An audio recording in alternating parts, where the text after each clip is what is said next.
DJ Kills on Jones, you better remember the name. DJ Kills on Jones, you better remember the name. DJ Kills on Jones, you better remember the name. DJ. Real Gamer News.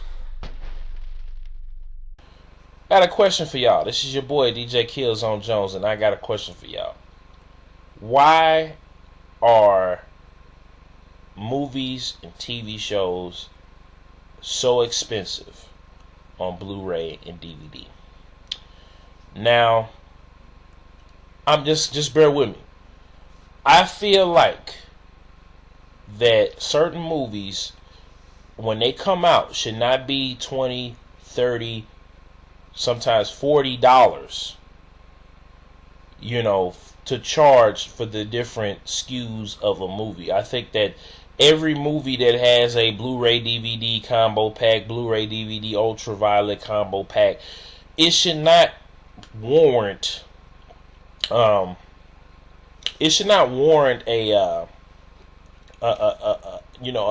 expensive price like this. I understand in certain movies, action movies, visually striking movies, special effects masterpiece, I can understand that because the movie costs more to make.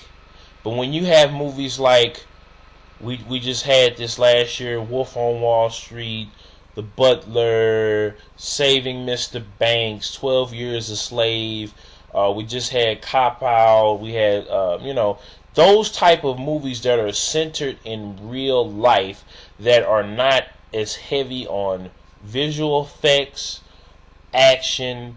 If they're a drama, real life drama or comedy, I feel like, or even a romance movie, I feel like those movies should be only $10 to $15 when you're talking about a DVD only Blu-ray DVD combo pack or ultraviolet combo pack. I feel like charging $20, $25, $30, some places $40 for a Blu-ray is way too much. Digital prices also need to come down because they do not. I feel like across the board, digital prices need to come down, and especially for games and movies. And movies is even more because you don't have the box, you don't have the case, and you do not have the disc. Owning a digital copy of a movie should be substantially cheaper than buying the physical. Same thing with games, but we're not talking about games right now. And I feel like certain movies in a franchise, as more and more re-releases of said franchise come out, we shouldn't have the same pricing model for said movie. Like, let me give you a perfect example. Terminator 2 has 6, probably more SKUs, and it still costs at around $10, $20, when in reality it should be $10, $15. The movie has came out, there's no different cut, there's no reshoot of it. You know what I'm saying? Peter Jackson, I love Peter Jackson's movies and everything that he does, with The Hobbit and what he did with Lord of the Rings and King Kong. Those movies, I understand that they cost more to make, but after the first initial run of the Lord of the Rings, he's done something that that has pretty much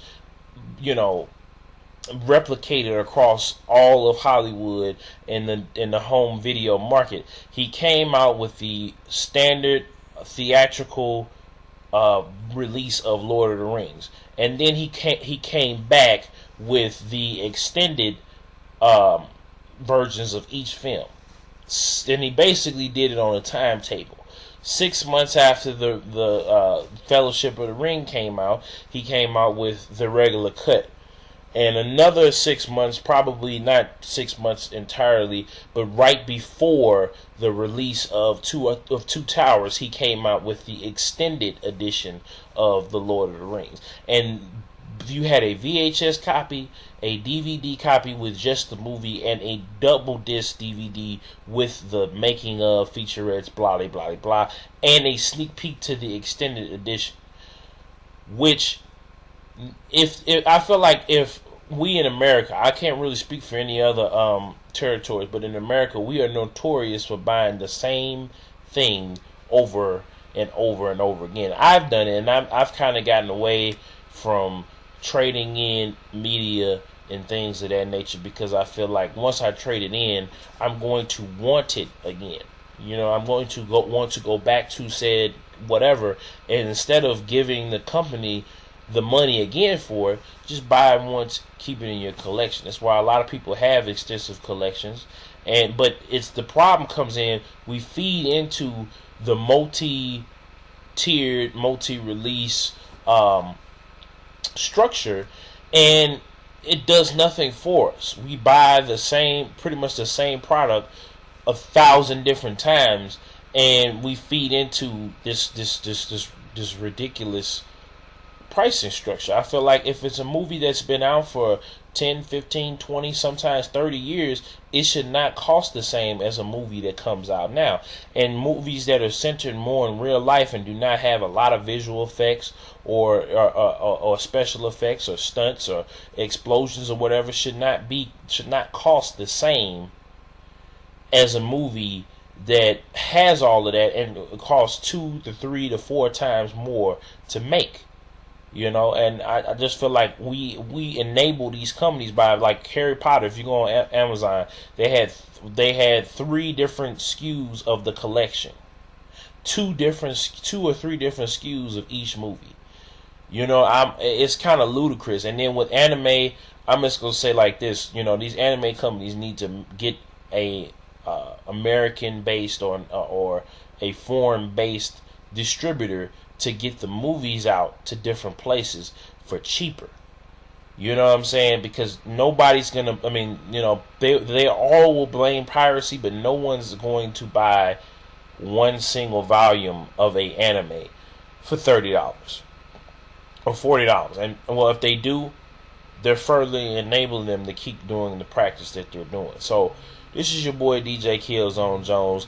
Make sure that you like, comment, favorite, share, and subscribe this video. Let me know your thoughts down there in the comment section. Make sure you visit djkillzonejones.com and realgamernews.com, and I'm out. Peace. DJ Killzone Jones, you better remember the name. DJ Killzone Jones, you better remember the name. DJ